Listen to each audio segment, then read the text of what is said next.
సద్దుల బతుకమ్మ ఏనాడు 30వ తారీఖు సెప్టెంబర్ నెల 2025 సంవత్సరం మంగళవారం నాడు. కానీ అమావాస్య నుండి 10 రోజులు అవుతున్నది కదా, 10 రాత్రులు అవుతున్నది కదా, ఎట్లా చెయ్యాలి? రాత్రి శబ్దస్య తిథి లక్షణే. పంచమి 2 రోజులు వచ్చినా అది 1 రోజు కిందే లెక్క. ఒకే రోజు 2 తిథులు వచ్చినా అది 2 రోజుల కింద లెక్క. మనకు శాస్త్రం ఇంత క్లియర్ గా ఉన్నది. శాస్త్ర మార్గాన్ని మనం అనుసరించాలి. తెలంగాణ విద్వత్ సభ కూడా 30వ తారీఖు సెప్టెంబర్ నెల 2025 నాడు అని సిద్ధాంతులందరూ మంగళవారం నాడే జరుపుకోవాలని సిద్ధాంతులందరూ నిర్ణయించారు, పండితులందరూ నిర్ణయించారు.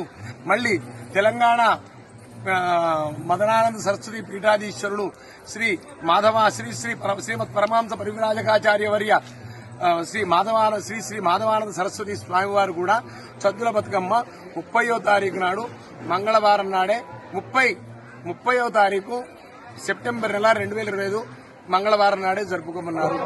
కాబట్టి మనకు శాస్త్రీయంగా ఉంటుంది. అది పెద్దగా చెప్పింది మనం వినడం మనకు మంచిది.